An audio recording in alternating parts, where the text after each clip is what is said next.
Good morning, and we're here with one of the legends of association management globally, Ms. Susan Sarfati, who is also the CEO of High Performance Strategies, a company which she runs for managing associations and advising them on strategies in the United States.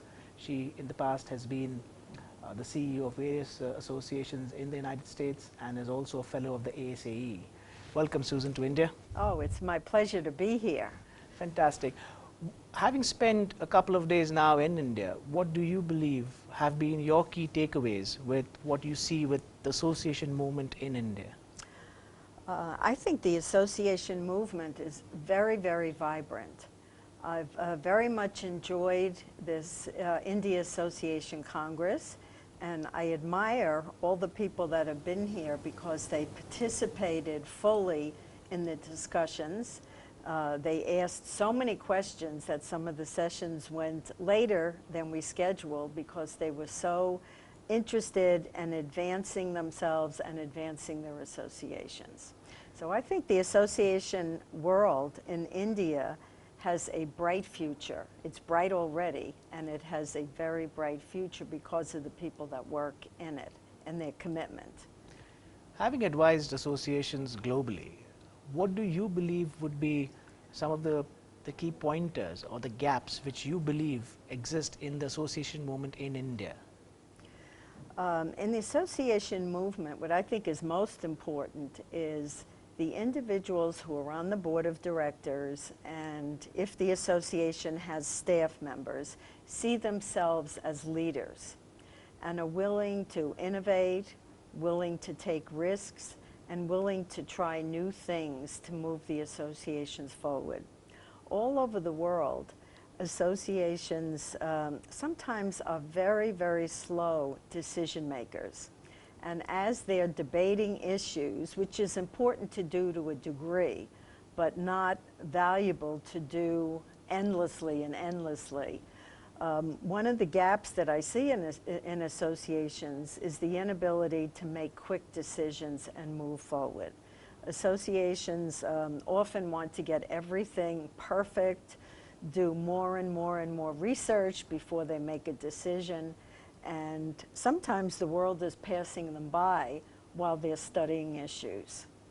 So stepping out there, being strong leaders, and willing to take, I'm talking about calculated risks, not risks that make no sense, but calculated risks to advance the association. Another issue that came up here in one of the sessions that was so powerful and of interest is how to form partnerships with other organizations so that you're not out there reinventing the wheel, you're taking the best of like organizations and working together to accomplish goals. Fantastic. That was wonderful insight. How do you see the American Society of Association Executives, whom you've been closely associated over so many years now, being able to create some kind of a benchmark for countries like India, which are new emerging destinations for associations? Mm-hmm. Did you say the medical associations? No, the ASAE, the American Society for. Oh, the American Society, yes. Well, the American Society is certainly reaching out in a global way to organizations.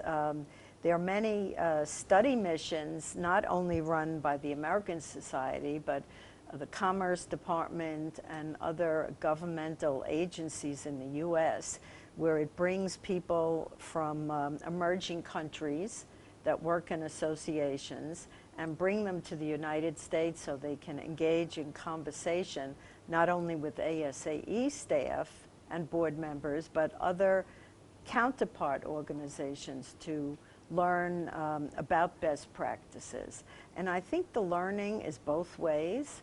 It isn't that the Indian associations don't have something to offer. They have a tremendous amount to offer. So it's a two-way learning process, learning from each other and not only taking in new information. And coming to your own firm, which is High Performance Strategies, could you tell us something about the work that you do in the United States? Yes, okay. I don't do work only in the United States by far. I've done work and continue to do work in the Philippines, in Africa. I actually brought a study mission of association professionals to India several years ago. So I work all over the world. And the tagline of my company is growing organizations and leaders that stand tall. So I spend a lot of time working on association assessments, looking at every part of how the association operates and make some suggestions for improvement. Then focusing also on leadership issues, because I think that the key to associations succeeding is the ability for the people in key positions to see themselves as leaders and act like they're leaders who can make quick decisions, take risks, and be innovative. So I work with the organizations as a whole, because every part of the organization relates to every other part. Like, you can't just look at membership growth and not look at who your board members are, or your advocacy program, or your financial capabilities. It needs to be looked at as a total whole, because associations are like living organisms, and every part of it has to work well. Fantastic. Thank you very much, Susan, for all your inputs and your guidance with respect to the India Association Congress this year. Well, thank and we look forward to having you here for many more years to come. Oh, well, I certainly would love that. And this has been an honor to attend this meeting. Ladies and gentlemen, Susan Sarfati, thank you very much. You're very welcome. Thank you.